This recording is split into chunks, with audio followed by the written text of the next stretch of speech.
Hi, everyone. So, I just finished Monster, the Ed Gein Story, and honestly, it's a weird mix of ambition and chaos, like someone tried to pour a storm into a teacup. The show had the potential to be this raw, haunting dive into one of the most infamous monsters in American history, but somewhere along the way, it lost its footing. The Ed Gein Story comes under Ryan Murphy's umbrella, and at this point, we kind of have our own Murphy cinematic universe of real life horrors. Dharma was a dark, compelling start, a series that gripped you in a vice and didn't let go. The Menendez brothers, meh, it felt muted in comparison, like it was trying to touch the darkness, but only scratched the surface. So when I heard Murphy was tackling Ed Gein, I had hope.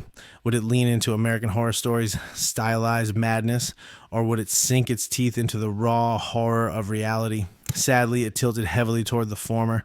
That final serial killer dance scene felt like a cartoon in a world that deserved shadows. Tone is everything with a show like this, and here it stumbles hard. At times, Ed Gein is portrayed almost like Leatherface in the woods, chainsaw in hand, spinning around in excitement. It's grotesque, yes, but it's also cartoonish, removing us from the reality of the horror. We're not watching a movie inspired by true events. We're supposed to witness real evil, flesh and bone. And instead, the show decides to humanize him, turning him into a frail, medicated old man by the finale. Ed Gein wasn't someone to sympathize with. He dug up graves, carved bodies into furniture, and allegedly murdered even more than we know. That complexity is chilling enough without turning it into a sob story. Then there's the accuracy or lack of it. The show stretches and invents so much it almost feels like fan fiction.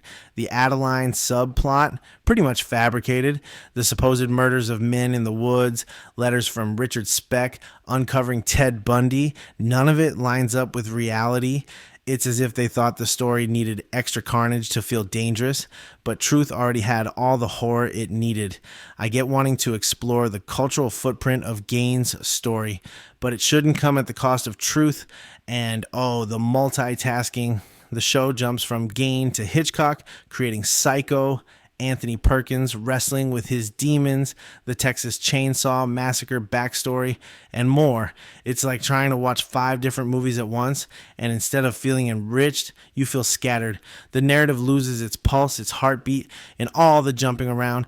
We miss the darkness of Gein's mind because the show can't decide where it wants to live realism or stylized fever dream.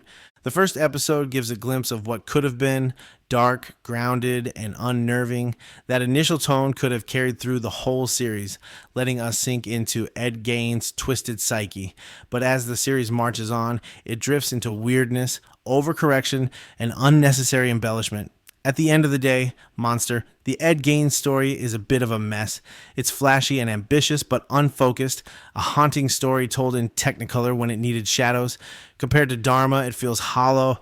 Honestly, I might even rank it below the Menendez brothers show, which is saying something. So that's my take. The potential was there, but the execution just didn't land. What did you think? Drop your thoughts in the comments. And as always, thanks for watching. I'll see you in the next one.